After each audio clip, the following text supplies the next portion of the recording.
At Christmas dinner, my daughter-in-law gave me a mop. "Stop pretending you're sick and clean," she yelled at me.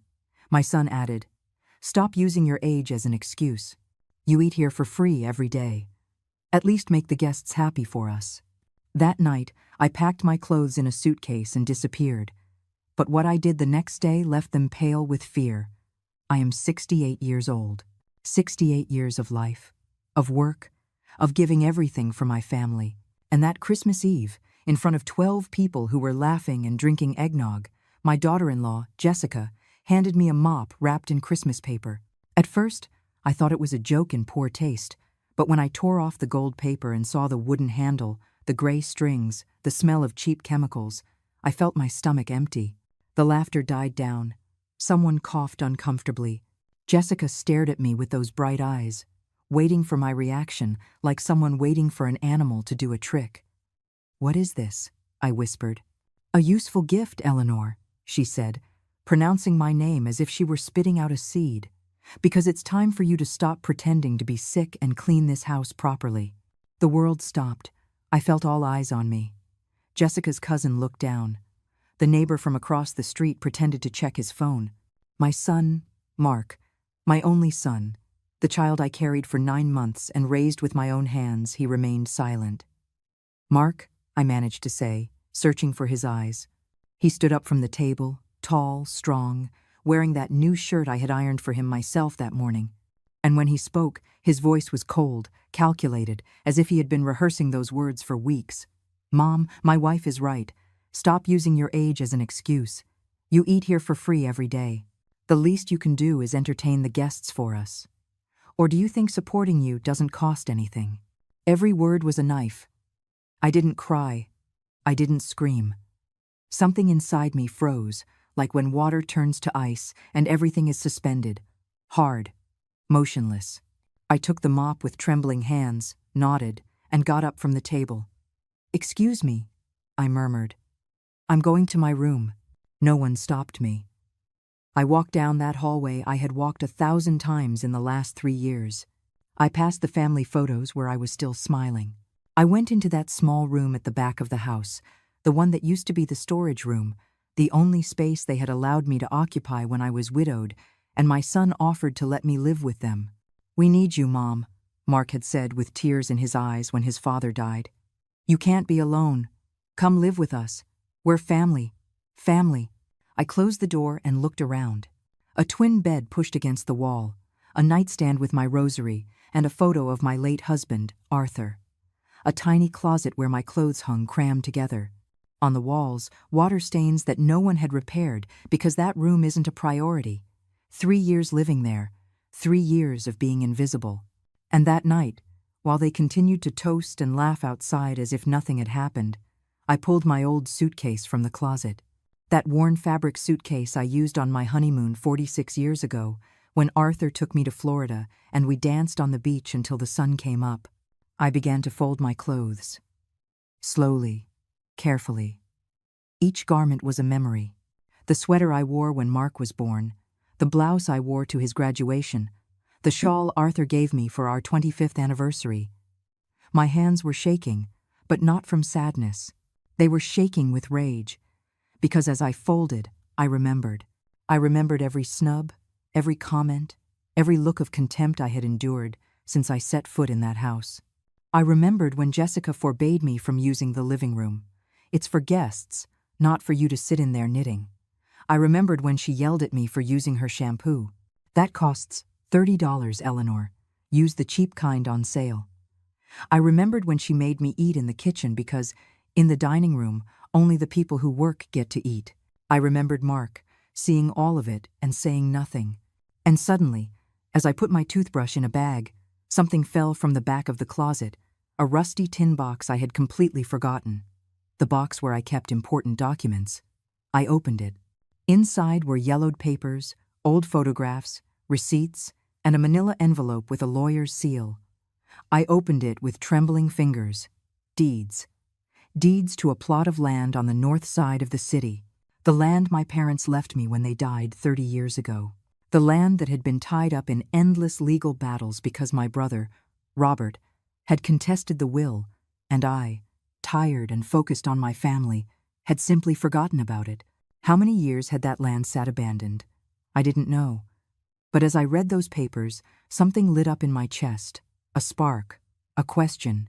What if that land still existed? What if it was worth something? I put the documents in my purse. I finished packing. It was 2 in the morning when I closed the suitcase and sat on the bed one last time. Outside, everything was silent. The guests were gone.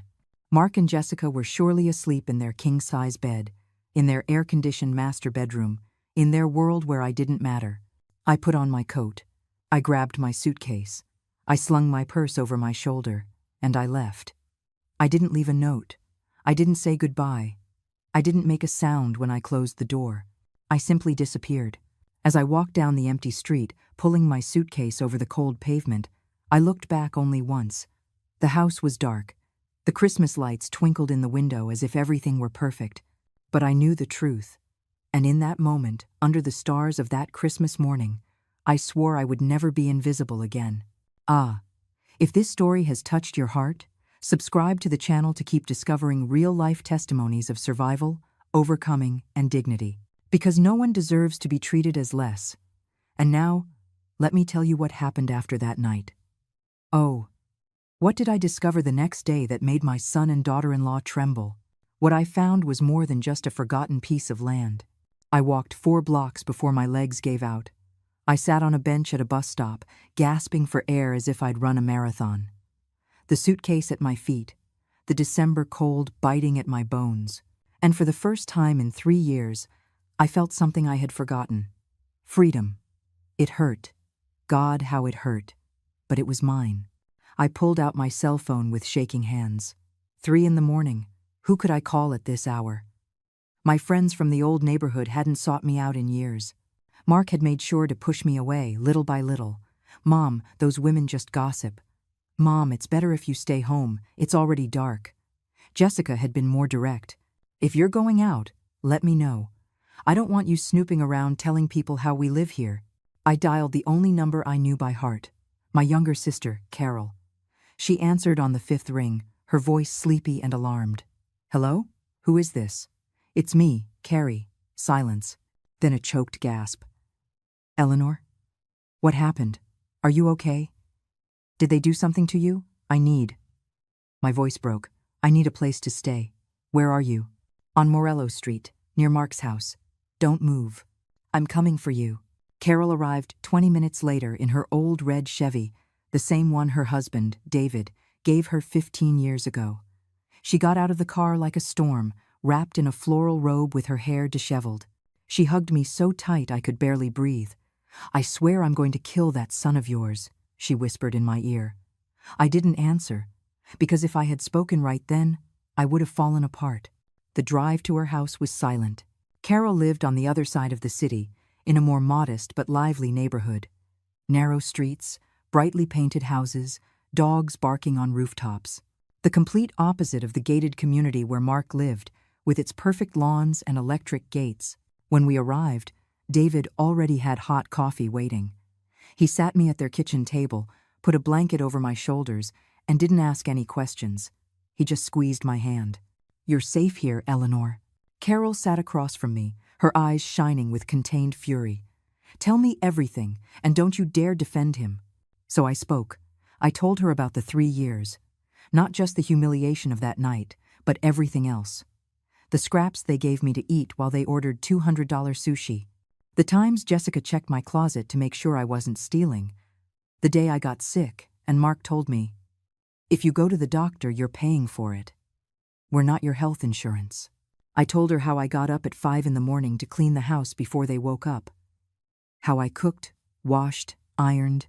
How Jessica once threw out all my food from the refrigerator because it takes up too much space and smells bad.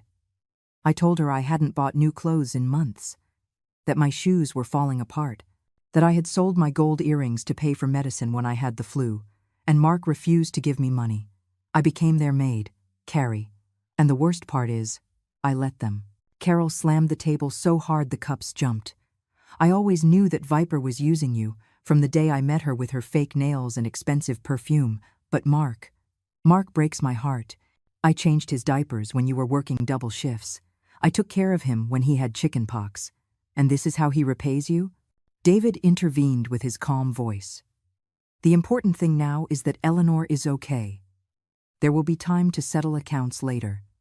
But Carol wasn't finished. Eleanor, do you remember the land? I froze. What land? Mom and Dad's. The plot they left you in the will. You never sold it, did you? The manila envelope. The papers in my purse. I forgot about it. There were legal problems with Robert. And then you got married. You had Mark. You dedicated yourself to your family. And you forgot you had something of your own, Carol finished. Eleanor, that land is in the northern suburbs. Do you know what's happened there in the last few years? I shook my head. It's the fastest growing commercial area in the city. They've built strip malls, apartment buildings, offices. That land you inherited, if it's still in your name, is worth a fortune. My heart pounded. But the legal issues were never finished. Robert fought for his share. Robert died 5 years ago, Eleanor. And when he died, his share was redistributed among the living heirs, that is, you and me. But since you were the main heir in the original will, if nobody else filed a claim, that land is yours. My hands were shaking.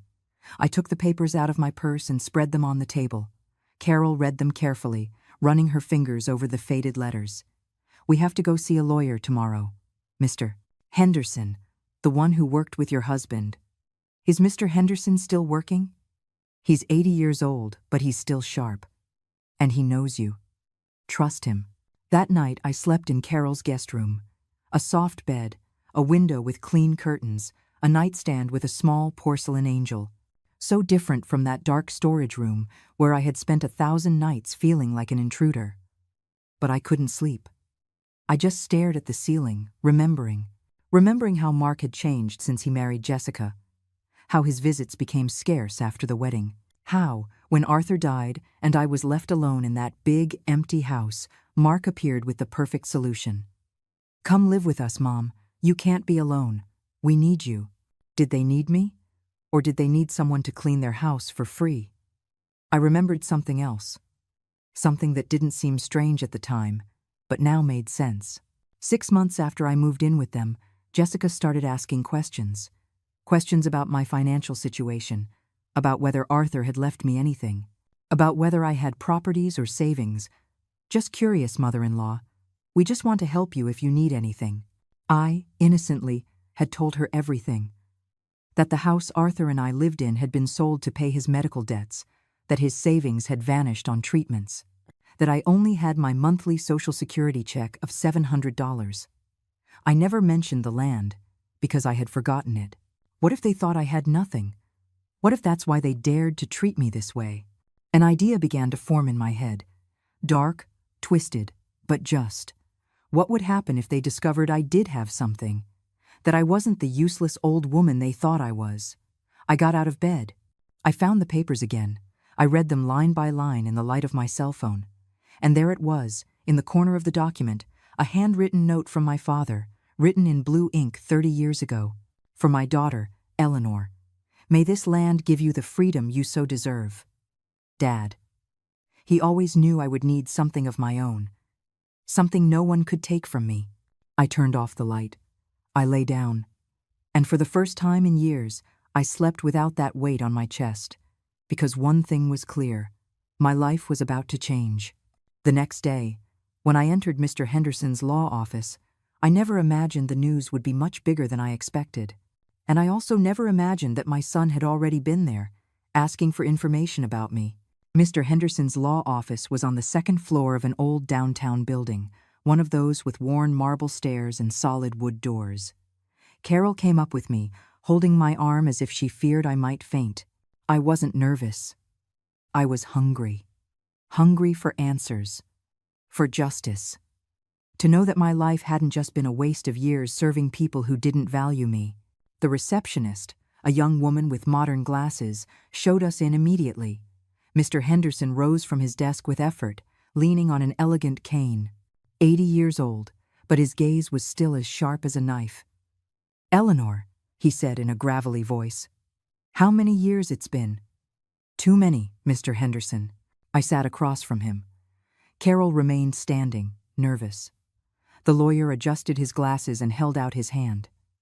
"Let's see those documents." I handed him the manila envelope. He opened it slowly, reverently, like someone opening an ancient book. His eyes scanned the deeds, the seals, the signatures.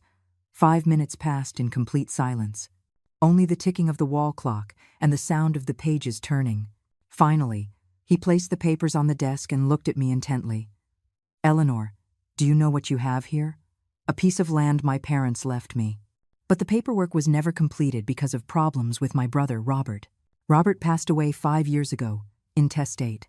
His rights were automatically divided among the legal heirs of the original estate, that is, you and Carol.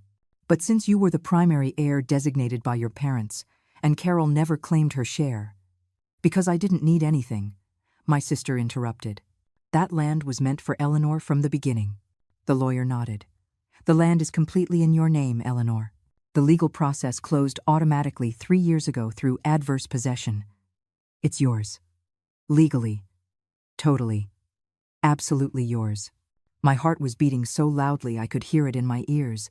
"And, is it worth anything?" Mr. Henderson pulled a folder from his file cabinet. He opened it and showed me maps, recent appraisals, satellite photos. "That land is on a major commercial road, 2 blocks from the new Galleria Mall. It's 5,000 square meters. The land in that area. Eleanor, that land is worth $8,500,000. I tried to do the math in my head. Carol did it faster. $8.5 million, she whispered. The office began to spin. "That can't be." "It can be," the lawyer said with a smile. "And there's more." "More?" "Your husband, Arthur, was a prudent man. When I worked with him years ago, we didn't just write his will. He also established several long-term investment certificates in your name at the bank. Investments that matured 10 years after his death. Arthur died 11 years ago. Exactly. Those investments matured a year ago.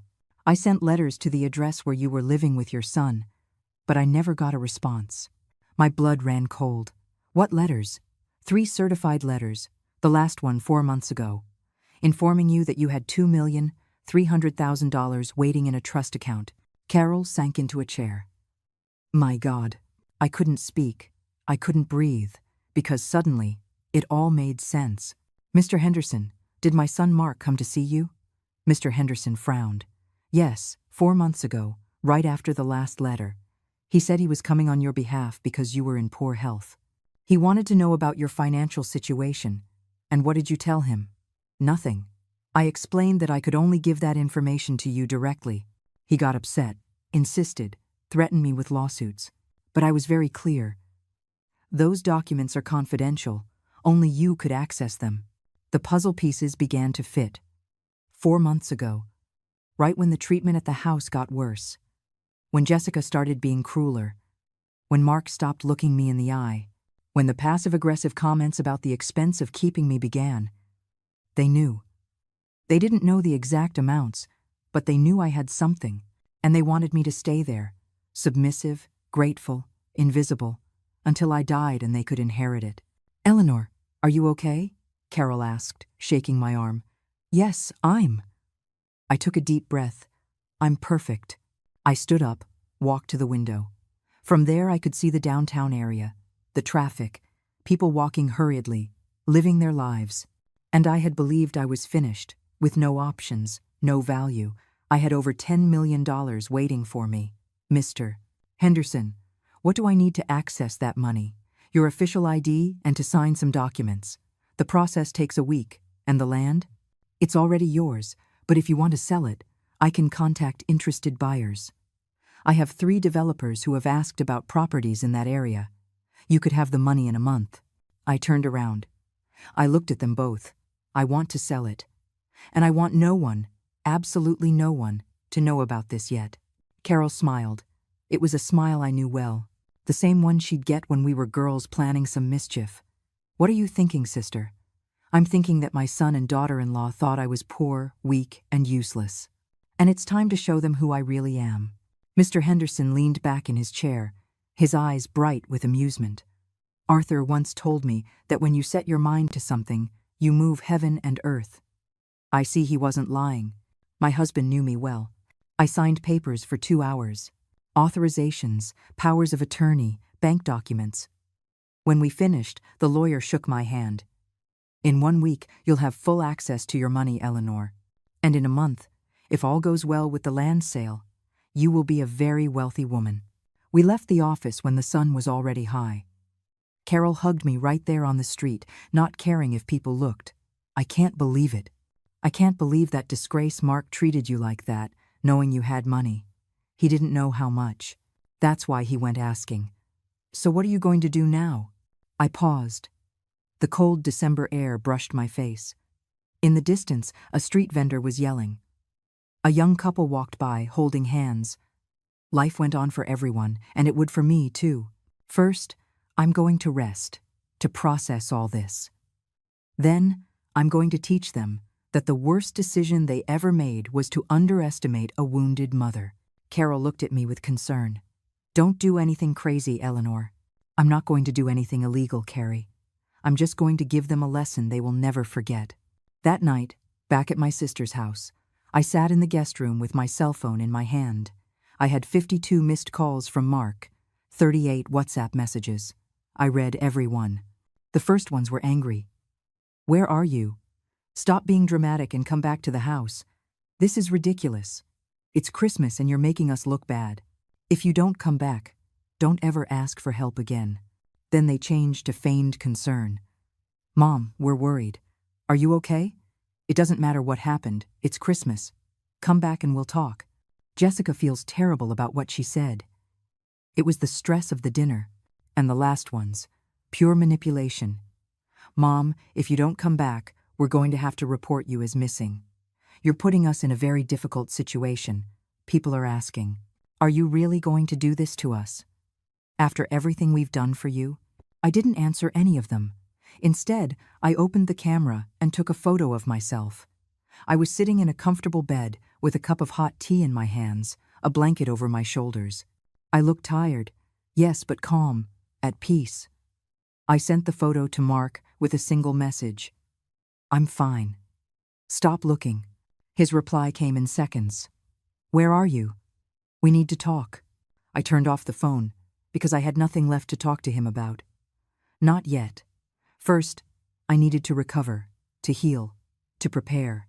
And when I was ready, when I held all the cards, then, yes, I would show them what it feels like when someone you love turns their back on you.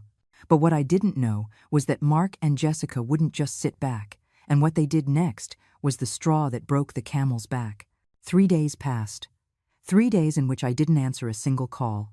3 days in which Mark bombarded my phone with increasingly desperate messages. 3 days in which, for the first time in years, I slept through the night without waking up with anxiety. Carol treated me like I was made of glass. She made me breakfast. She walked with me in the park. She lent me her clothes because I had only packed the basics. David, her husband, never asked questions. He just squeezed my shoulder every time he passed by and said, "This is your home, Eleanor." But peace doesn't last when there are people who can't stand losing control over you.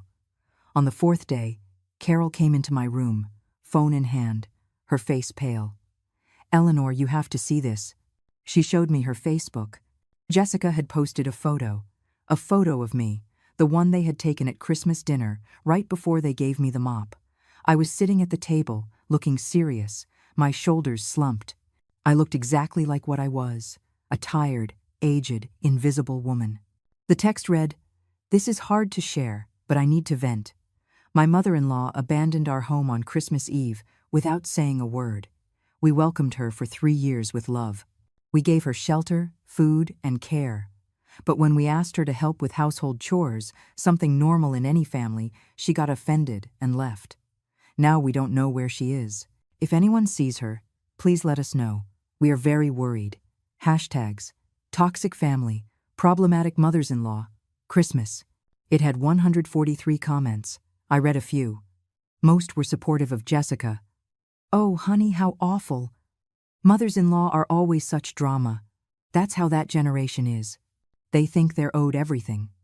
You did a lot putting up with her for 3 years. I couldn't have. But there were others who defended me. Wait, I was at that dinner. You're not telling them you gave her a mop as a Christmas gift in front of everyone. Are we really supposed to believe a woman in her late 60s left on a whim? Something else happened there. I know that family. The lady worked like a dog in that house and they never treated her well. Carol was furious. That witch is trying to make you look like the crazy one, like you're the problem. I said nothing. I just kept reading. Because among all those comments, one caught my eye. It was from Betty, my neighbor from the old neighborhood, the woman who used to sell me flowers every Sunday to take to Arthur's grave. Jessica, I've known Eleanor for 30 years. She is one of the kindest women I've ever met. If she left your house, it was for a very good reason. And the mop thing was a cruelty we all saw. Don't try to play the victim now. I felt something warm in my chest. There were still people who remembered me, who knew who I really was. Are you going to respond? Carol asked. No. What do you mean, no? She's dragging your name through the mud. Let her talk. Let her say whatever she wants. When the time comes, everyone will know the truth. But Carol was right about one thing. Jessica wasn't going to stop, and neither was Mark.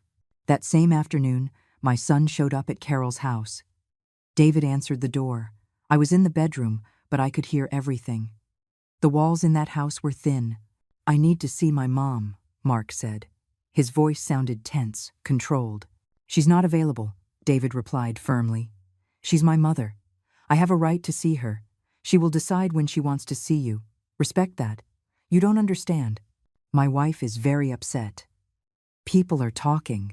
We need to resolve this. What you need to do is reflect on how you treated her. There was a long silence. Then, Mark's voice changed. It became lower, more dangerous. Tell her that if she doesn't come back, we'll have to take legal action.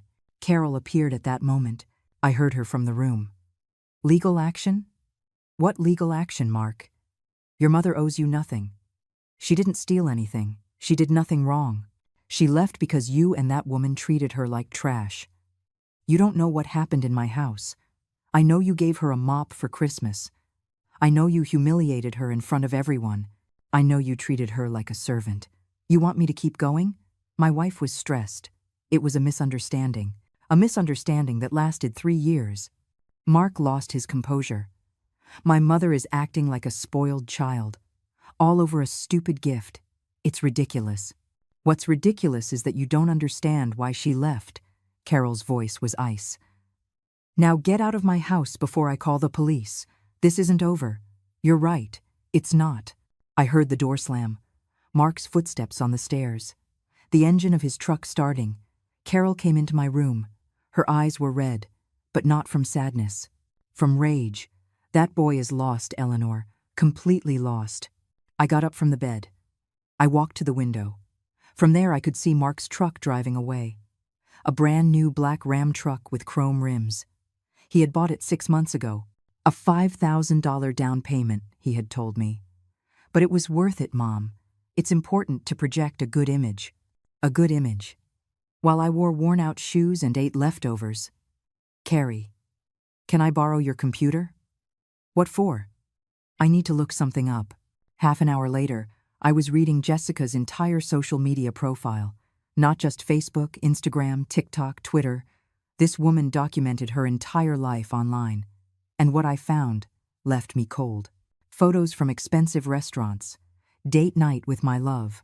Photos at a luxury gym. Taking care of myself for him. Photos of designer clothes. Treating myself because I deserve it. Photos at spas, at beauty salons, on trips to the beach. All while they were telling me there was no money to buy me a new pair of shoes. But there was something else. Something that caught my eye.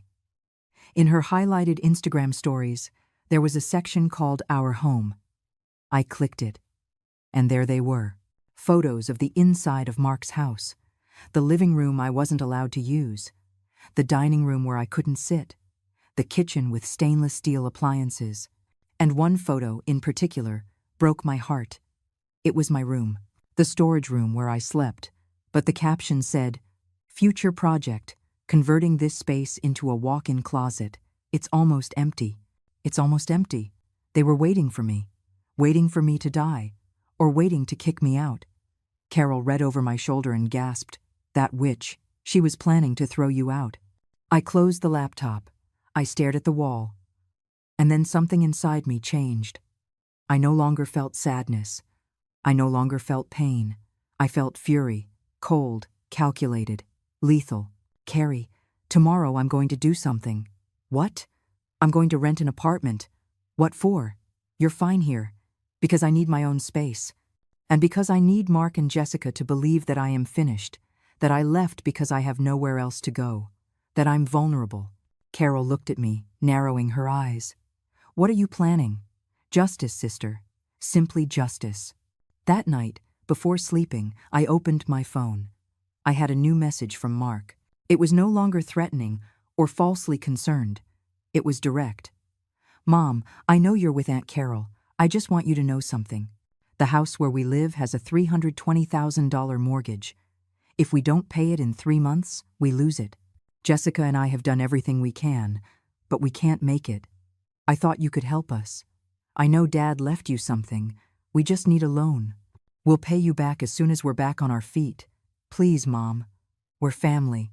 I read the message 3 times, and then I let out a laugh.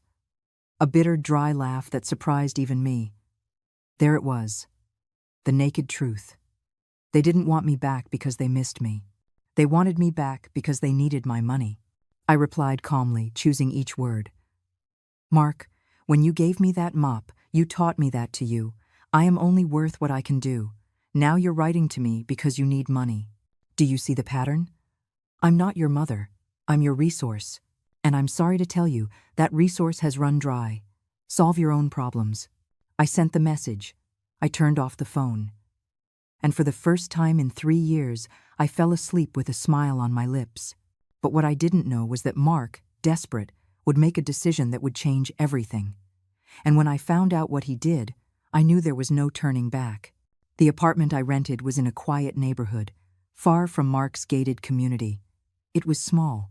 1 bedroom, a small living room with an integrated kitchen, a full bathroom.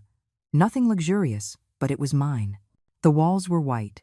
The windows overlooked a park where children played in the afternoons. And for the first time in years, I could breathe without feeling like someone was watching me. I moved in with the little I had. Carol helped me buy some basic things: plates, sheets, a coffee maker. She insisted on giving me a ceramic angel for the entryway. "To protect you," she said, hugging me. I didn't tell her about the money. Not yet.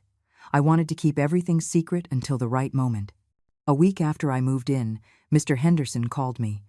"Eleanor, come to the office. There's something you need to know." His voice sounded serious, worried. I arrived that same afternoon. Mr. Henderson was waiting for me with a blue folder on his desk. He looked older than the last time, as if something was weighing on him. "Sit down, please." Saturday. My heart was already pounding. "What is it, Mr. Henderson?" He opened the folder and took out some papers. They were copies of applications, official forms with stamps. Mark came by again 2 days ago. This time, he brought a lawyer. They tried to file a petition for conservatorship against you. The word hit me like a fist. Conservatorship? They wanted to declare you mentally incompetent to make financial decisions. They argued that you have severe cognitive decline and that you abandoned your home for no apparent reason. The goal was for Mark to be named your legal guardian so he could manage your assets. The world stood still. But I'm perfectly fine. I know. That's why I rejected the petition immediately and warned them that if they tried anything like that again, I would report them for attempted fraud. But Eleanor, this is serious. Your son is desperate, and a desperate person is capable of anything. My hands were shaking. I hid them under the table. Why is he so desperate? Mr. Henderson took out more papers. Bank statements, public records. I did a little research, with your implicit authorization as my client. The house where Mark lives has a $320,000 mortgage with the bank. They are 4 months behind on payments. The bank has already begun foreclosure proceedings. In 2 months, if they don't pay, they lose the house. He told me, He asked me for money. There's more. Jessica has $70,000 in credit card debt. They're flagged by the credit bureaus as high risk, and 3 months ago they applied for a personal loan that was rejected. Every word was another piece of the puzzle. So, when did the treatment toward me get worse? According to my records, I sent the first letter about your investments 8 months ago. Mark came asking 4 months ago. Did the abuse increase during that period? I closed my eyes. I remembered. The worst humiliations had started about 6 months ago. The comments about me being a burden, the food restrictions, the Christmas mop. Yes, it all got worse in those months. Because they knew you had money, but they couldn't access it. They tried to keep you submissive, dependent, grateful, and when that didn't work, when you left, they panicked. Mr. Henderson took off his glasses and looked me straight in the eye. Eleanor, you need to protect yourself, legally, now. How? First, we're going to draft a new will. One that makes it very clear you are of sound mind and making your own decisions freely. Second, we're going to appoint witnesses to certify your mental state. And third, we are going to proceed with the sale of the land as quickly as possible, before Mark tries to block it. Can he do that? He can try. He can file baseless lawsuits that delay the process. That's why we must act quickly. We spent 3 hours in that office. I signed documents. I gave recorded testimonies. Mr. Henderson brought in 2 independent witnesses, a doctor and a social worker, who evaluated me to certify that I was mentally competent. When we finished, I was exhausted, but also relieved. The land is sold, Mr. Henderson said as he put the papers away. The development company accepted the offer. $8,500,000. The money will be in your account in a week. And Arthur's investments? They are already available. You just need to go to the bank to sign. $2,300,000. $10,800,000. It was more money than I had ever seen in my life. Mr. Henderson, do you know what I'm going to do with this? He smiled tiredly. No. What are you going to do? I'm going to live. I'm going to live with dignity. And I'm going to teach my son and that woman that a mother's love is not bought, not begged for, and not trampled on. Your husband would be proud. I left the office as it was getting dark. Downtown was full of people leaving work, street vendors yelling, the smell of fried food and bus exhaust. But I walked as if I were floating, because for the first time in years, my future depended only on me. I got to my apartment and made myself some tea. I sat on the small sofa Carol had given me and opened my phone. I had new messages from Mark. They were no longer pleas. They were thinly veiled threats. Mom, I know Mr. Henderson is putting ideas in your head. He just wants your money. Don't trust strangers. Trust your family. Jessica is very upset by all this. She had to go to a psychologist. If something happens to her, it will be your fault. People in the old neighborhood are asking about you. They're saying horrible things. Is that what you want? To destroy this family's name? I blocked his number. But I didn't block Betty, my old neighbor. She had written to me too. Eleanor, I don't know if you'll see this message, but I want you to know something. Your son was in the neighborhood asking if anyone knew where you were. He seemed very nervous. He also asked if you had any friends or acquaintances who might be helping you financially. I told him I didn't know anything, but it gave me a bad feeling. Please, take care of yourself. I replied. Thank you, Betty. I'm fine, and don't worry. I know how to take care of myself. That night I couldn't sleep, not from anxiety but from rage. My son, the child I had held in my arms, whom I had cared for when he had pneumonia at age 5, whom I had fed with the money I earned cleaning other people's houses when Arthur was just starting out. That son was trying to declare me crazy to steal from me. It wasn't sadness I felt. It was disappointment, deep, painful, irreparable. But it was also clarity, because now I knew there was no going back. There was no reconciliation possible. There was no family to save. There was only a mother who needed to defend herself, and a lesson that had to be taught. I got out of bed. I went to the kitchen. I took out a notebook and a pen, and I started to write. It wasn't a plan for revenge. It was a plan for justice. Point 1. Secure all the money in accounts Mark couldn't touch. Point 2. Rebuild my life with dignity, far from toxic people. Point 3. When the time was right, when Mark and Jessica were at the edge of the cliff, then I would show them who I really was. Not to hurt them, so they would learn. I closed the notebook, turned off the light, and fell asleep with the certainty that the game was just beginning. But while I was planning in silence, Mark and Jessica took a step that crossed every line. And when I found out what they told people, I knew it was time to act. The money arrived in my account on a Tuesday morning. I was drinking coffee in my small kitchen when my phone vibrated with the notification from the bank. Wire transfer received. $10,800,000. I stared at the screen for 5 full minutes. The numbers seemed unreal, as if they would disappear if I blinked. But they didn't. I called Mr. Henderson immediately. Mr. Henderson, the money is here. Perfect. Now listen to me carefully, Eleanor. Divide that money into several accounts, not all in one place, and use the bank's private banking services. You need extra protection. Protection? If Mark tries any legal maneuvers, we want it to be clear that this money is well managed and that you are in full control of your decisions. I followed his instructions to the letter. That same afternoon, I went to the bank. A young, elegant executive helped me, and when she saw the amount in my account, her entire demeanor changed. Mrs. Herrera, it will be an honor to assist you. Have you considered investment options? 3 hours later, I left the bank with everything organized. $4 million in fixed-term investments, $3 million in a high-yield savings account, $2 million in an accessible checking account, and $1,800,000 in another account for expenses and emergencies. I felt powerful, not because of the money itself, but because of the security it gave me, the freedom. I walked through the nearby mall. It had been years since I'd entered a clothing store without looking at the price tags. Years since I'd bought myself something simply because I liked it.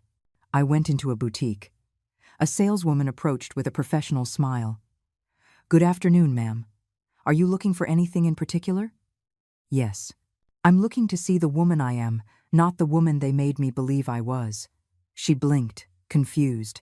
Then she smiled with understanding. "I understand perfectly. Come with me." I left with 4 bags. New clothes, comfortable but elegant shoes, a wool coat the color of wine. I spent $1,200 without blinking. Then I went to the salon.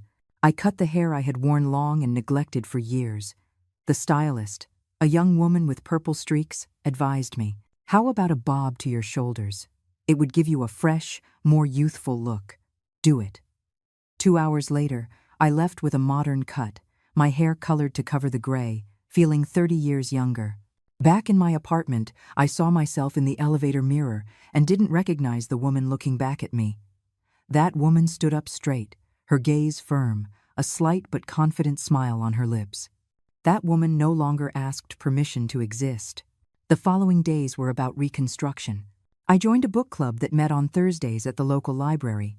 There I met Beatrice, a 72-year-old woman with a sharp wit and a contagious laugh. "Eleanor, right? Carol told me about you," she said as we had coffee after the session. "You know my sister? For years. She told me what you went through. And let me tell you something.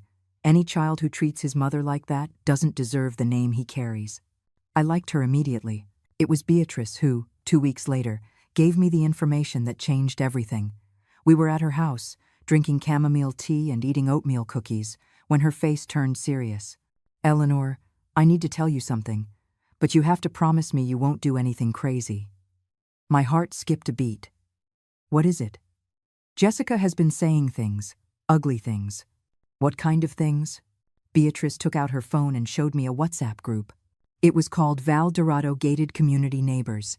I had lived there when I was with Mark, but they had never included me in that group. She scrolled to find the messages. They were from Jessica, from 3 days ago. "Ladies, I need your advice. My mother-in-law stole money from us and disappeared. We've tried to talk to her, but she has us blocked. We're considering pressing charges. Does anyone know a good lawyer?" I felt my blood boil. I kept reading the replies. "Oh no, honey. How much did she steal? How awful. Mothers-in-law are always problematic.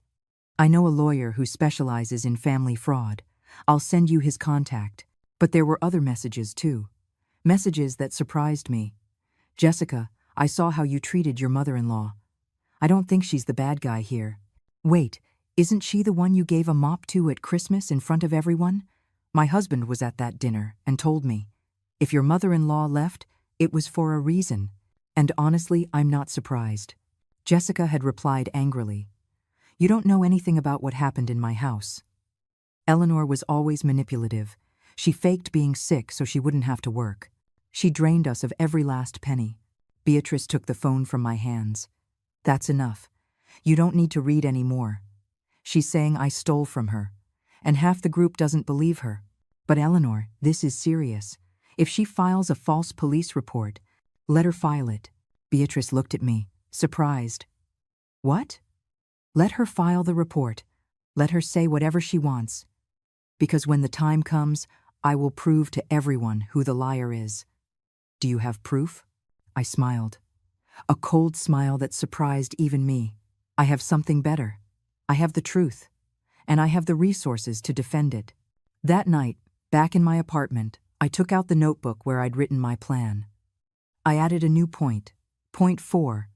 Let them sink themselves. Do not intervene. Just observe. Because I had realized something. Mark and Jessica were so desperate they were making mistakes. Public mistakes. Mistakes that made them look exactly like what they were. Bankrupt manipulators. The next day, Carol called me, hysterical. Eleanor, Mark came to my house and threatened me. What did he say? He said if I didn't tell him where you were, he would sue me for aiding and abetting. I told him to go to hell. David almost threw him out bodily. He's desperate. And you're okay? I'm perfect, Carrie.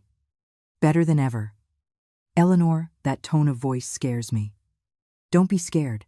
Just trust me. I hung up and stared out the window. Outside, the children were playing in the park. An elderly couple walked by, holding hands. Life went on, oblivious to personal dramas. My phone vibrated. It was a message from an unknown number. Mrs. Eleanor, I am Mr. Torres, your son, Mark Herrera's attorney.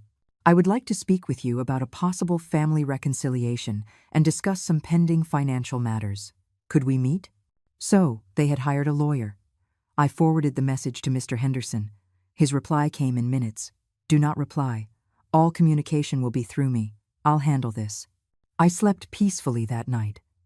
Because I knew Mark was doing exactly what I expected. Moving in a panic, without a strategy, leaving a trail of evidence of his desperation. And while he was sinking, I was rising. I had gone from being the invisible old woman, the burden, the one who ate for free, to being a woman with resources, with dignity, with a plan. And the best part was, they had no idea what was coming for them. But then, something I didn't expect happened. Mark made a decision so low, so sleazy, that I knew there was no redemption possible. And it was in that moment that I decided the time had come to teach them the lesson they would never forget. The message arrived on a Friday afternoon. It wasn't from Mark. It was from a number I recognized immediately, though I hadn't seen it in years. My cousin Margaret, my late husband Arthur's sister. Eleanor, I need to talk to you. It's urgent. Please, call me. Margaret lived in Arizona. We hadn't seen each other since Arthur's funeral. We were close once, but distance and life had pulled us apart. Why was she writing to me now? I dialed her number warily. Margaret? Eleanor, thank God you answered. Her voice was distraught. I need to tell you something. Mark called me yesterday. My blood ran cold. What did he say? He told me you're very sick, that you have advanced dementia and you ran away from home, that they're desperately looking for you because you need medication and special care. He asked me to tell him immediately if I heard anything from you. I closed my eyes. I breathed deeply. Margaret, did you believe him? There was a long pause. At first, yes. I was terrified. But then I thought, if Eleanor is that sick, why hasn't Mark filed an official report? Why hasn't he gone to the police? So I called you to find out the truth. The truth is, I am perfectly healthy. What I have is recovered dignity. I told her everything. I omitted nothing. The mop, the abuse, the humiliations, the conservatorship attempt, the lies. Margaret listened in silence, and when I finished, I heard her sobbing. Arthur would be spinning in his grave if he knew. He adored Mark, but he adored you too. He always said, "Eleanor is the strongest woman I know, but she acts gentle so she doesn't hurt anyone." Your brother knew me well. What are you going to do? Something I should have done a long time ago. Put myself first. If you need anything, anything at all, count on me. Thank you, Margaret. But I'm fine. Better than ever. I hung up and just thought. Mark was calling all our relatives, planting the seed that I was sick, crazy, incapacitated, preparing the ground to justify whatever legal action he wanted to take. He was smart, but not as smart as he thought. 2 days later, Mark showed up at my apartment. I don't know how he got the address. He probably followed Carol or paid someone to investigate me. But there he was, knocking on my door on a Sunday morning. I looked through the peephole. He looked haggard. Dark circles under his eyes. He had lost weight. The shirt he was wearing was wrinkled. I didn't open it right away. I let him knock 3 more times. Then, calmly, I slid the deadbolt. "Mom," his voice broke. "Thank God you're okay." I didn't return the hug he tried to give me. I stepped aside and let him in. My apartment was small but dignified, clean, organized, with fresh flowers on the table. A completely different world from that storage room where they had kept me. Mark looked around, wide-eyed. "You live here?" "Yes, it's mine, rented with my own money." "But how? Where did you get?" "Sit down, Mark." He sat on the small sofa. I remained standing. I wasn't going to give him the advantage of height. "What do you want?" "Mom, I came to ask for your forgiveness." Tears started to roll down his cheeks. "I know we messed up. I know we treated you badly.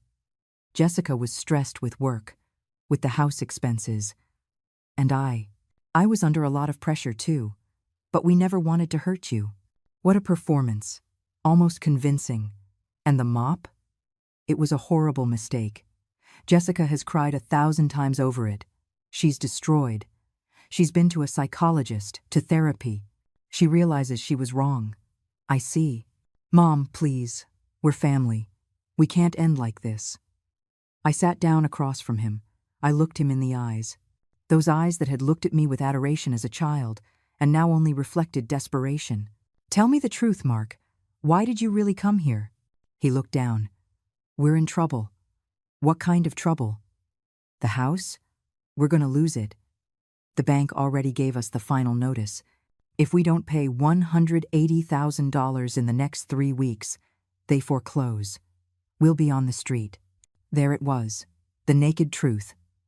"And what do you expect me to do?" Mark looked up, and in his eyes, I saw something that broke my heart. Not remorse, hope. Hope that I would save him. "Mom, I know Dad left you money. Mr. Henderson wouldn't tell me how much, but I know there's something. We just need a loan. We'll pay you back as soon as we're back on our feet. I swear to God. And if I don't lend it to you?" "Mom, we're your family. I'm your only son. My only son gave me a mop for Christmas and told me I ate for free. I already apologized for that." "Your apology doesn't erase the pain, Mark." He stood up, disparity. "Then what do you want? For me to kneel? For me to beg? I'll do it. Whatever it takes. But please, help us." I looked at him for a long moment, and then I did something that surprised myself. I pretended to hesitate. "I don't know, Mark. It's a lot of money." I know. But we'll pay you back. With interest if you want. I need to think about it." "How much time do you need?" "A week." His face lit up. He really thought he had convinced me. "Thank you, Mom. Thank you. You don't know what this means to us." I walked him to the door. Before he left, he tried to hug me again. This time I let him, but his hug felt like what it was, the trap of a desperate hunter. When he left, I called Mr. Henderson. "Mr. Henderson, Mark came to ask me for money. Did you tell him no?" I told him I'd think about it. Silence on the other end. "Eleanor, what are you planning?" "I'm going to give them what they want. But with conditions." "What kind of conditions?" "My conditions." The next few days were meticulous preparation. Mr. Henderson and I designed a document, a family loan contract with very specific clauses, and a new, ironclad will, with witnesses and medical certifications stating I was of sound mind. I also did something else. Something that hurt, but was necessary. I hired a private investigator. I need you to find out everything about my son and his wife's financial situation, I told the man, a 50-year-old guy with a face that had seen it all. Debts, expenses, bank movements, anything you can legally obtain. Are you looking for anything specific? I want to know if they've lied about anything, if there are hidden expenses, if there's anything that doesn't add up to their sob story. The investigator delivered his report 5 days later, and what I found confirmed everything I needed to know. Jessica had spent $12,000 in the last year on cosmetic treatments, designer clothes, and trips. Mark had bought an $8,000 motorcycle 3 months ago that he was hiding at a friend's house.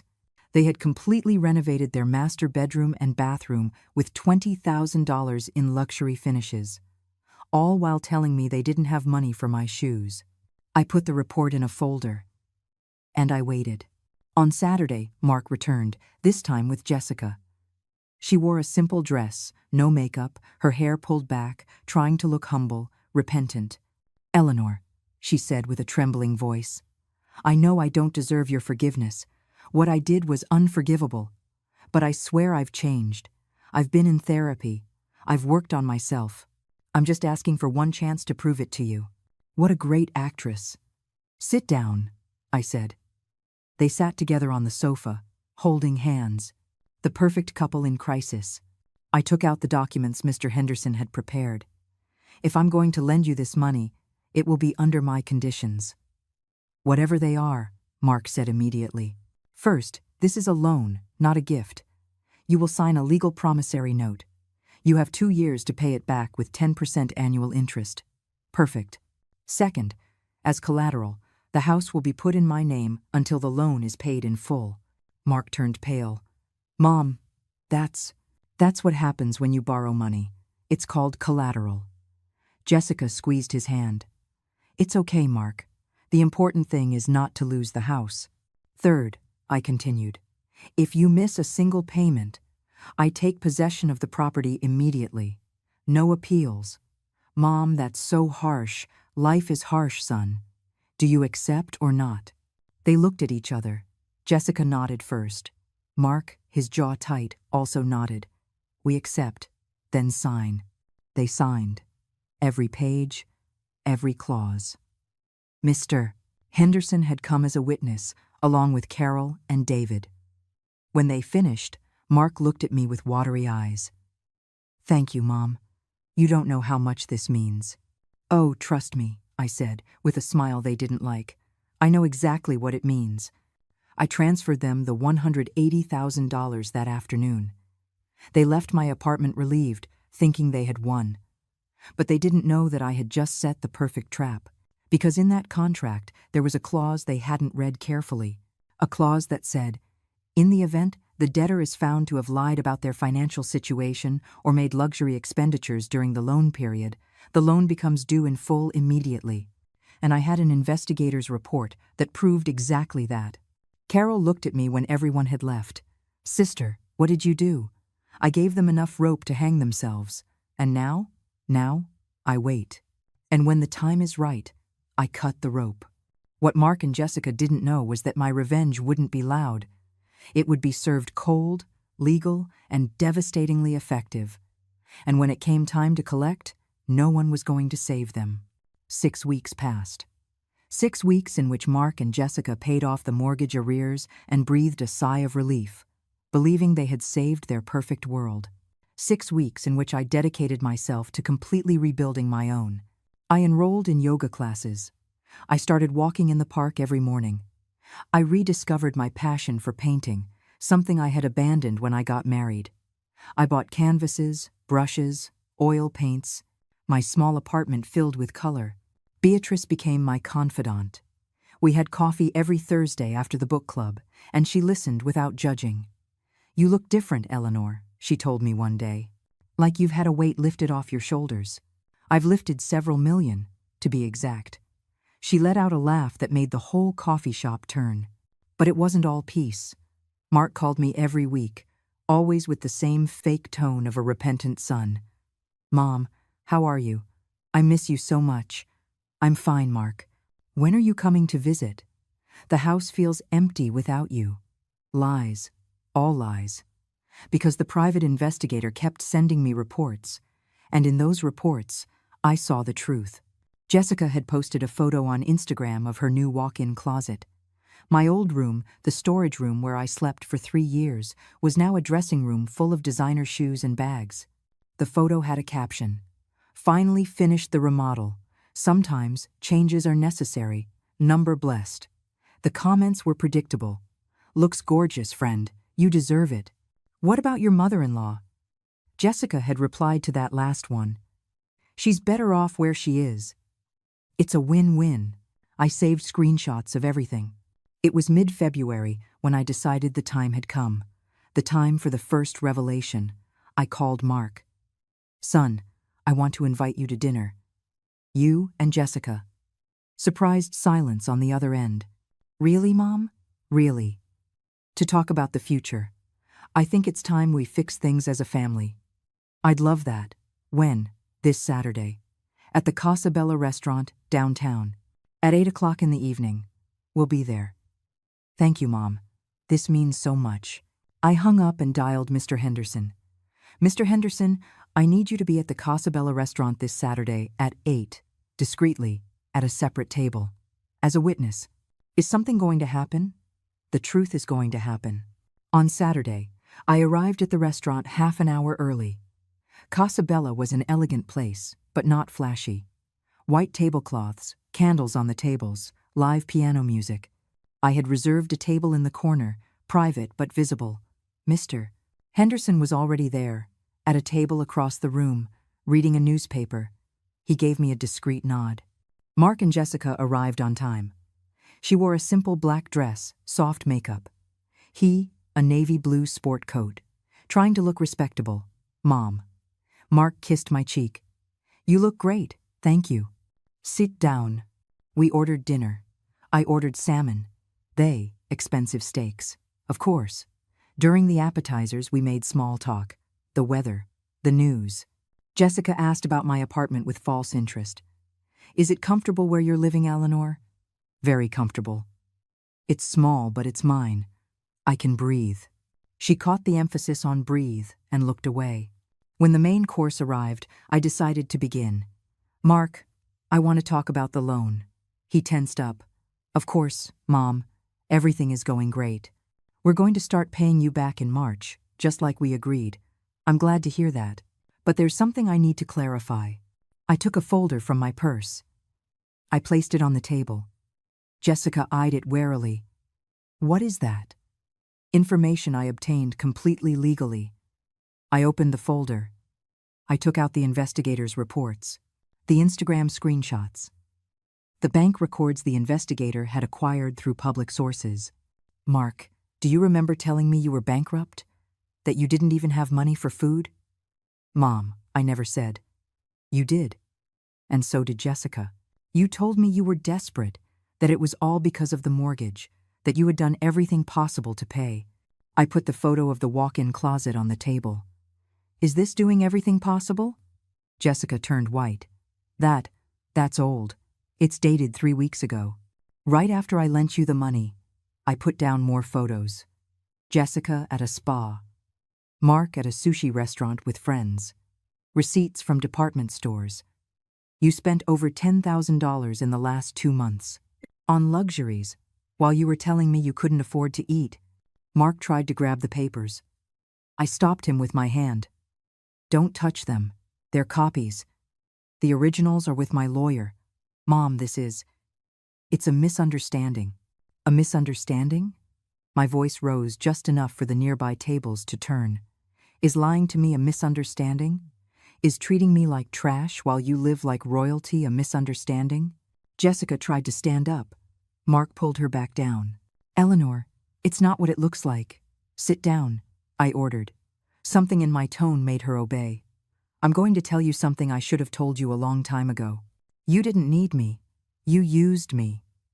You had me for 3 years cleaning your house, cooking your food, enduring your humiliations. And when I was no longer useful as a servant, you wanted me to be useful as a bank. Mom, please. I'm not finished, Mark. I stood up. I looked down on them.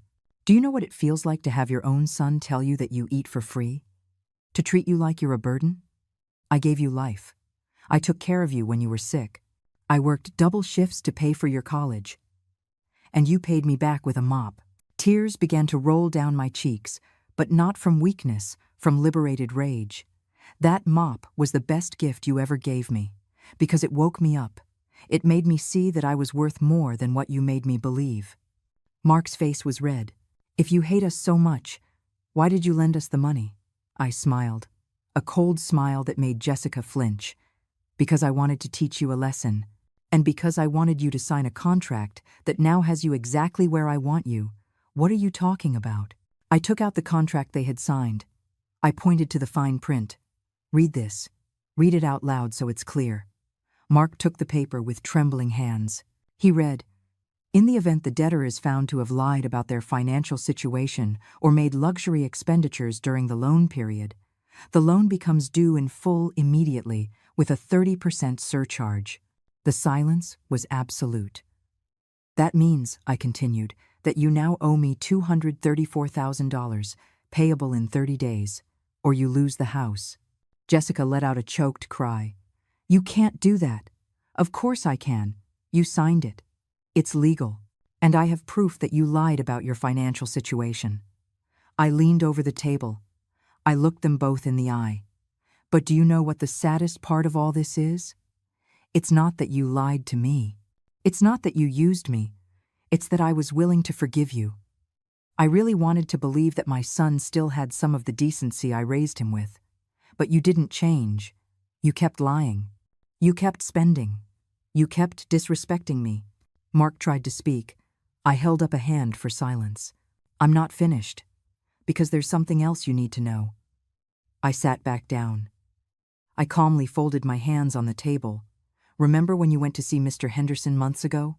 When Mark tried to find out about my financial situation?" Mark turned pale. "How do you know?" "Because Mr. Henderson is my lawyer, Mark. And he told me everything. He told me how you tried to have me declared incompetent. How you wanted to take my money. How you've been planning this for months. Mom, I was just worried about you." "Liar!" My voice echoed in the restaurant. "You were worried about your mortgage, about your debts, about maintaining your lifestyle at my expense." Jessica shot up from her seat. "I'm not staying here to listen to this. Let's go, Mark." "Sit down, Jessica," said a voice from behind. Mr. Henderson had approached our table. He had his briefcase in his hand. "Who are you?" she demanded. "I am Mr. Henderson, Eleanor's attorney, and I have documents here that prove every allegation she has just made. If you try to leave without resolving this, I will proceed legally immediately." Jessica fell back into her chair, defeated. Mark was looking at me with a mixture of hatred and desperation. "What do you want, Mom? Money? Revenge? To see us on the street?" "I want you to learn," I answered, my voice firm. "I want you to understand that love is not bought, not begged for, and not trampled on. I want you to know what it feels like to be against the wall, with no options, depending on the mercy of someone you hurt." I stood up. I took my purse. "You have 30 days to pay me. If you don't, you lose the house. And believe me, I will not hesitate." But we don't have that money," Mark whispered. "There's no way to get it in 30 days. "Then maybe you should have thought of that before you humiliated me, before you treated me like I was worthless." I walked toward the exit. Mr. Henderson followed me.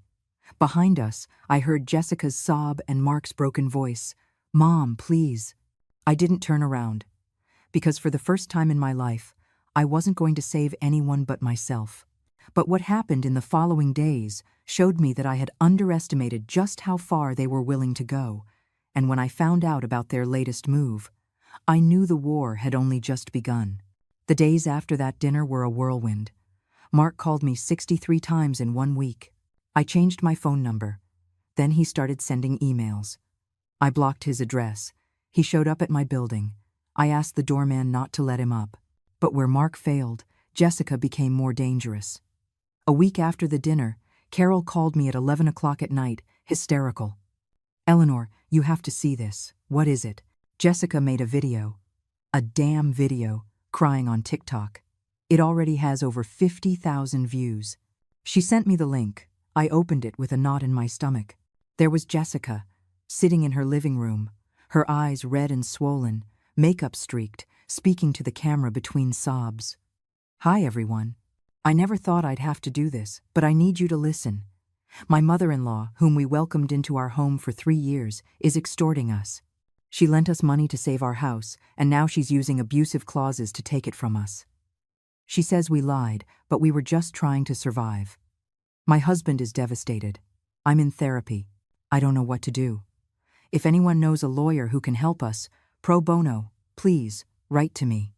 We have nowhere else to go. Hashtags, help, toxic family, extortion." The comments were a mix. "Oh no, friend, what a horrible situation. Mothers-in-law are always the problem. But there were others too. Wait, aren't you the one who gave her mother-in-law a mop for Christmas? Something doesn't add up here. Why don't you show the contract you signed? If you signed something, that's on you. Don't blame others." I lay back on my bed, breathing deeply. Jessica was playing the public victim card. She was smart, but I had learned to be smarter. The next day, I went to Mr. Henderson's office with a proposal. "Mr. Henderson, I want to do this right. I want everything to be legal, transparent, irrefutable. What do you have in mind? I want to make a final offer, a real chance for them to pay, but with witnesses, recordings, everything documented, so that when the time comes to take the house, no one can say, 'I didn't give them options.'" Mr. Henderson smiled with approval. "You are much smarter than they think." We prepared everything meticulously. A formal meeting at the law office, with a notary public present, with everything recorded on video for legal purposes. I sent the summons to Mark through the lawyer. Meeting on Friday, March 10th, at 10 o'clock in the morning, at the law office of Mr. Henderson. Attendance is mandatory per the terms of the contract. A proposed solution will be discussed. They arrived on time, but they looked finished. Mark had lost more weight. He had deep, dark circles under his eyes. Jessica wore her hair in a simple ponytail, no makeup, simple clothes, trying to look vulnerable. The conference room was formal. A long mahogany table, leather chairs, a recorder on the table, a camera on a tripod. The notary public, a 60-year-old man with thick glasses, was already seated, reviewing documents. "Good morning," I said when they entered. They didn't respond. They just sat on the other side of the table. Mr. Henderson began. "We are here to discuss the outstanding debt of $234,000 that Mr. Mark Herrera and Mrs. Jessica Herrera owe to Mrs. Eleanor. This meeting is being recorded for legal purposes. Any objections?" "None," Mark muttered. "Good. Mrs. Eleanor, you have the floor." I leaned forward, my hands clasped on the table. "Mark, Jessica, I have summoned you here because I am going to do something you may not deserve, but that I need to do for my own peace. I'm going to give you one last chance." Mark looked up, hopeful. "What kind of chance? You have the full debt, $234,000. I know you can't pay it, but I'm going to offer you something. I am going to forgive the 30% surcharge. The debt reverts to its original amount, $180,000. Mom, I'm not finished. You have 90 days to pay that amount, 3 months. If you succeed, the house reverts to your name, and I will walk away from your lives completely." 3 months is still impossible," Jessica said, her voice trembling. "Let me finish. If you cannot pay in 3 months, then you accept the following. I take possession of the house, but I will give you an additional 6 months to find somewhere else to live. I will not throw you out on the street immediately. I will give you time." Mark looked at me, incredulous. "Why would you do that?" "Because despite everything, Mark, you are still my son, and because I want you to understand something. This isn't revenge. This is justice. There is a difference." I took out a new document. "This is a modified agreement, with the new terms. If you sign it, you commit to trying to pay in 90 days. If you cannot, you surrender the house without legal fights. And I will help you financially during those 6 additional months, with $3,000 a month, so you can rent a decent place. Jessica choked back a sob. Why are you doing this? Because I am not like you. I don't enjoy the suffering of others. But I also will not allow myself to be trampled on ever again. Mr. Henderson placed the document in front of them. You have 2 options. Sign this agreement, which is generous considering the circumstances, or go to court, where you will lose definitively and without any additional considerations. Mark took the document. He read it line by line. Tears began to roll down his cheeks. We're not going to get the money in 3 months, Mom. You know that. I know. That's why this agreement is realistic. I am giving you time and support to get back on your feet. But the house, Mark, the house is no longer yours. That is the consequence of your decisions. The house where we plan to start our family, Jessica whispered. I looked her straight in the eye. That house where you kept me in a storage room, where you humiliated me, where you turned my room into your closet before I was even gone. Don't talk to me about family, Jessica. You don't know what that word means. She looked down. Mark picked up the pen. He stared at the document for a long minute. Then, with a shaking hand, he signed. Jessica followed. The notary certified the signatures. Done, Mr. Henderson said. You have 90 days from today. June 10th is the deadline. If you have not paid by then, we will proceed with the transfer of property. Mark stood up. He looked at me with a mix of pain and something that might have been respect. Do you know what the worst part of all this is, Mom? What? That you were right about everything, and I was too blind to see it. You weren't blind, Mark. You were just selfish. They left the office in silence. When the door closed, Mr. Henderson leaned back in his chair. You were generous. I was fair. And now? Now, I wait. And I live my life. The next 3 months were the most peaceful I'd had in years. I enrolled in a painting class at a local gallery. My instructor, a young artist named Leo, told me I had a natural talent. I sold my first painting for $300. It wasn't much, but the feeling of creating something with my own hands, something someone valued, was priceless. Beatrice became my best friend. We traveled to Santa Fe together for a week. We ate amazing Southwestern food, bought turquoise jewelry, and walked through the historic plazas. I felt young again. Carol visited me every Sunday. We cooked together, laughed, and reminisced about our childhood. She told me once, I haven't seen you this happy since before Arthur died. It's because I'm finally me again, Carrie. Mark wrote me twice during those 3 months. Formal emails. Mom, we've been saving, but it's hard. I just want you to know we're trying. I didn't reply. There was nothing to say. On June 9th, one day before the deadline, Mr. Henderson called me. Eleanor, Mark just deposited $200,000. I froze. What? I don't know where he got the money, but he did. He deposited the full amount, $200,000. He even overpaid the required amount. How is that possible? You'll have to ask him. I called Mark. He answered on the first ring. Hello, Mom. Where did you get the money? He let out a long sigh. We sold everything. The motorcycle, Jessica's car, jewelry, furniture. I took loans from friends. My boss advanced me 6 months' salary. And we sold the walk-in closet. Every bag, every shoe, every designer thing. Everything. Jessica agreed to that. Jessica is in real therapy now. Not for show, but for real. When she saw we were going to lose everything, something changed in her. Or maybe she just realized what actually matters. There was a long silence. Mom, I know money doesn't erase what we did. I know you'll probably never forgive me. But I want you to know something. These last 3 months were the worst of my life, and also the most important. Because I understood what it feels like to be desperate, with no options, depending on someone's mercy. I understood what we made you feel for 3 years. Tears began to roll down my cheeks. Mark, I don't expect you to forgive me. I just hope that one day when you see me, you don't feel pain. That would be enough for me. He hung up before I could answer. And so, we reached the end of this story. But the true closing was still missing. The moment where I decided what to do with everything I had gained and everything I had lost. 3 months later. It was September. The air was starting to turn crisp in the mornings. The dogwood trees were blooming in the park across from my apartment, painting the sidewalks white. I was on my small balcony, drinking coffee and painting a canvas, a landscape from Santa Fe I had photographed on my trip with Beatrice. The warm colors made me feel at peace. My phone vibrated. It was Mr. Henderson. "Good morning, Eleanor. Do you have time today? There's something we need to discuss. Did something happen?"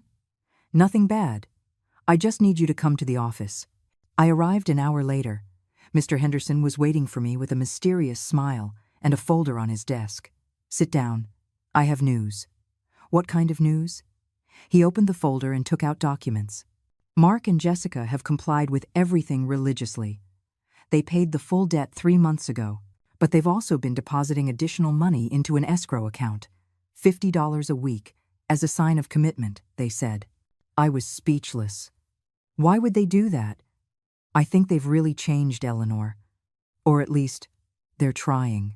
I looked at the bank statements. Sure enough, there were the deposits. Small but constant. 20 weeks in a row.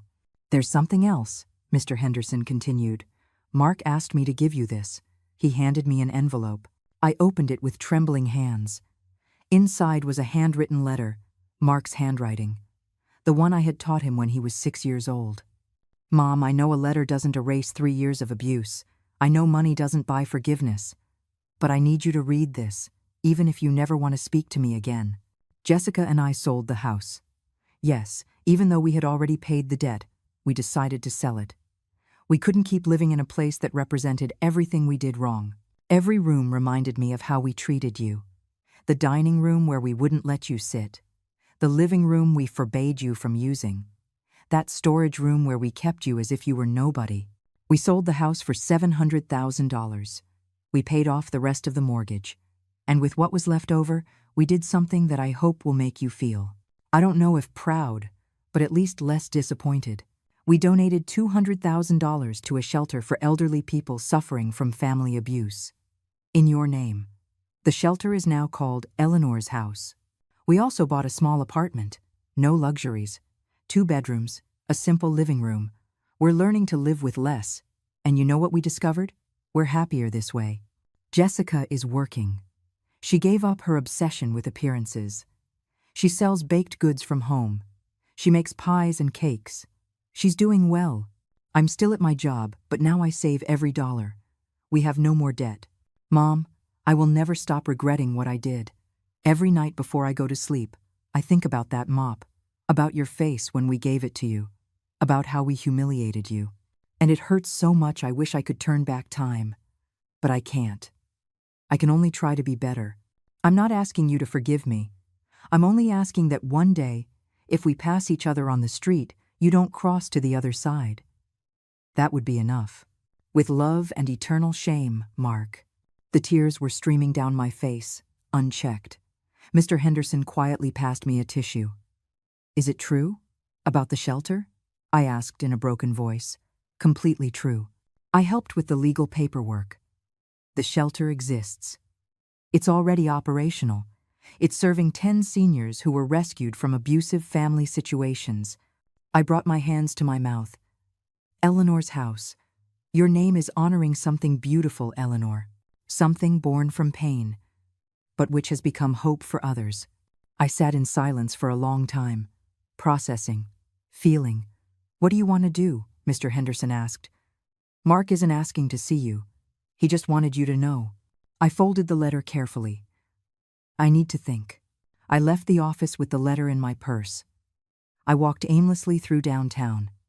I passed the cathedral, the market, the streets where Arthur and I used to walk when we were dating so many years ago.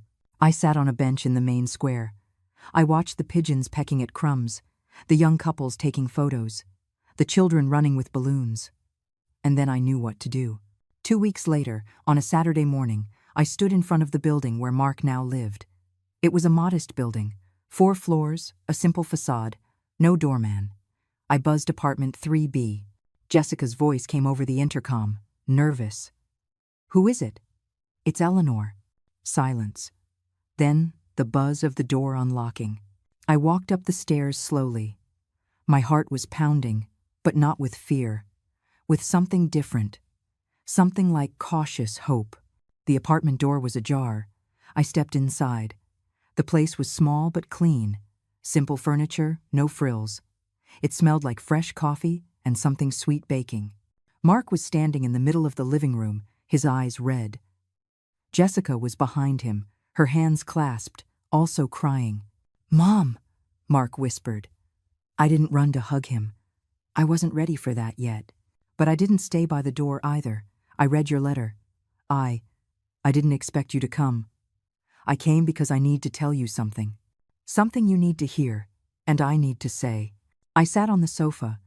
They remained standing, like children awaiting a verdict. What you did to me was unforgivable, and I will carry that wound for the rest of my life. I can't just forget 3 years of humiliation. It doesn't work like that. Mark nodded, tears rolling. But, I continued, I can't carry hatred either, because hatred is heavy, Mark. It's as heavy as sadness, and I don't want to carry heavy things anymore. What does that mean? Jessica asked, her voice trembling. It means I won't forget, but I am going to try to forgive. Not for you, for me, because I deserve peace. I stood up. I saw what you did with the shelter. I saw the constant deposits. I saw how you sold the house even when you didn't have to. And I see that you are, at least, trying to change. Mom, I held up my hand. I don't want you to say anything right now. Just listen. I'm going to give you my new number. I'm going to allow you to write to me. I don't promise to answer every time. I don't promise frequent visits. But I am going to leave the door ajar. Just ajar. If you have truly changed, over time, maybe that door will open more. Mark collapsed onto the sofa, sobbing. Thank you, Mom. Thank you. Don't thank me. This isn't a gift. It's an opportunity you have to earn every single day. If you fail again, if you lie again, if you disrespect me again, that door closes forever. Understood? They both nodded. I walked to the exit. At the door, I stopped. One more thing. That shelter, Eleanor's house. I want to volunteer there. Mark looked up, stunned. Really? Really? If my pain can help others, then it wasn't in vain. I left the apartment. I walked down the stairs. And when I reached the street, I took a deep breath. It wasn't pure happiness I felt. It was something more complex. It was peace mixed with sadness, hope mixed with caution, forgiveness mixed with memory. It was, simply, moving forward. 6 months later, I was at Eleanor's house, the shelter, helping a 75-year-old woman who had just arrived. Her name was Refuge, ironically. Her children had kept her in a windowless room, feeding her scraps. I don't know if I can recover from this, she told me, her voice broken. I took her hand. I didn't know if I could either. But look at me now. You too? Me too. That's why I understand your pain, and that's why I know you can get through this. Her eyes filled with tears, but also with something else. Hope.